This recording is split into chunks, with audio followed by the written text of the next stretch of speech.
ಇನ್ನು ಮುಂದೆ ನಿಮ್ಮ ನೆಚ್ಚಿನ ಧಾರಾವಾಹಿಗಳ ಫುಲ್ ಎಪಿಸೋಡ್ಗಳು ಸನ್ ನೆಕ್ಸ್ಟ್ ಆಪ್ನಲ್ಲಿ ಮಾತ್ರ.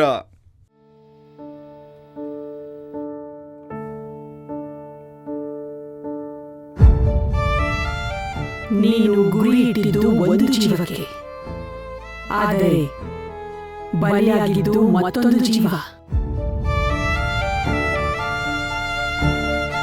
ಸುಂದರವಾದ ಗುಬ್ಬಚ್ಚಿ ಗೂಡಿನಲ್ಲಿ ತಾಯಿ ಪಕ್ಷಿಯನ್ನು ಕೊಂದು ಮರಿ ಪಕ್ಷಿಯನ್ನು ತಬ್ಬಲಿ ಮಾಡಿದ ಪಾಪ ನಿನ್ನನ್ನು 7 ಜನ್ಮಕ್ಕೂ ಕಾಡದೆ ಬಿಡುವುದಿಲ್ಲ.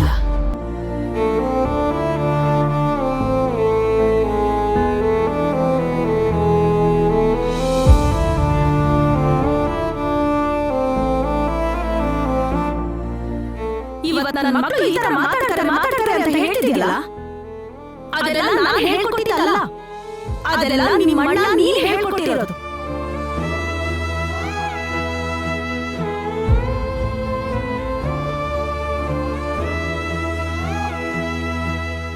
ಒಬ್ಬ ಮನುಷ್ಯ ಹೇಗಿರಬಾರ್ದೋ ಹಾಗಿದ್ದೀರಾ ನೀವು, ನಿಮ್ಮ ಅಣ್ಣ ಎಲ್ಲ.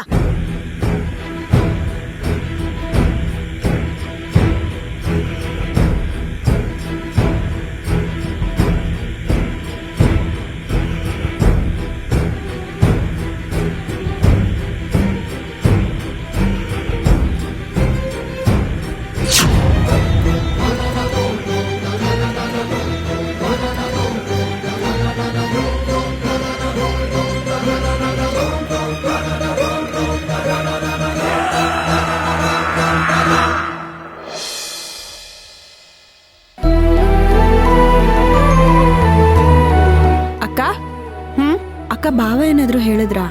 ಇಲ್ವಲ್ಲ, ಯಾಕೆ? ರಾತ್ರಿ ಊರಿಂದ ಬಂದಿದ್ದೀವಿ, ಇನ್ಮೇಲಿಂದಾದ್ರೂ ಎಲ್ಲ ಒಳ್ಳೇದೇ ಆಗತ್ತೆ ಅಂತ ಅನ್ಕೊಂಡಿದೀನಿ. ಬೆಳಿಗ್ಗೆ ಅವ್ರ ಬಗ್ಗೆ ಮಾತಾಡಿ ಯಾಕೆ ಹೆದರಿಸ್ತಾ ಇದ್ಯಾ? ಅಲ್ಲ ಅಕ್ಕ, ನಿನ್ನೆ ಊರಿಂದ ಬಂದಾಗ್ಲಿಂದ ಅವ್ರೇನು ಮಾತಾಡಿಲ್ವಲ್ಲ, ಅಲ್ಲಿಂದ ಬಂದ್ಮೇಲೆ ಅವ್ರ ಬಿಹೇವಿಯರ್ ಅಲ್ಲಿ ಏನಾದ್ರೂ ಚೇಂಜಸ್ ಇದೆಯಾ ಅಥವಾ ಅವ್ರು ಮಾತಾಡೋದ್ರಲ್ಲಿ ಏನಾದ್ರೂ ಚೇಂಜಸ್ ಇದೆಯಾ ಅಂತ ಕೇಳ್ದೆ ಅಷ್ಟೇ. ಇಲ್ಲ ಅನಗ, ರಾತ್ರಿ ಬಂದಾಗ ತುಂಬಾ ಲೇಟ್ ಆಗಿತ್ತಲ್ಲ, ನಾನ್ ರೂಮ್ಗೆ ಹೋಗ್ಲೇ ಇಲ್ಲ, ಮಕ್ಳು ಜೊತೆಲೆ ಮಲಗ್ಬಿಟ್ಟೆ. ಆದ್ರೂ ಯಾಕೋ ಭಯ ಆಗ್ತಾ ಇದೆ ಅಕ್ಕ. ಯಾಕೆ?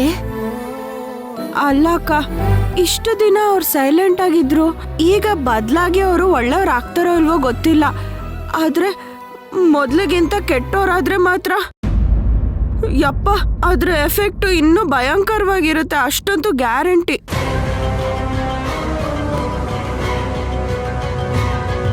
ಅಲ್ಲಾಗಿ ಚಿಕ್ಕ ಡ್ರಾಮಾ ಅಷ್ಟೇ ಅಕ್ಕ, ಇಲ್ ಮಾಡ್ತಾನೆ ನೋಡಿ ರಿಯಲ್ ಡ್ರಾಮಾ.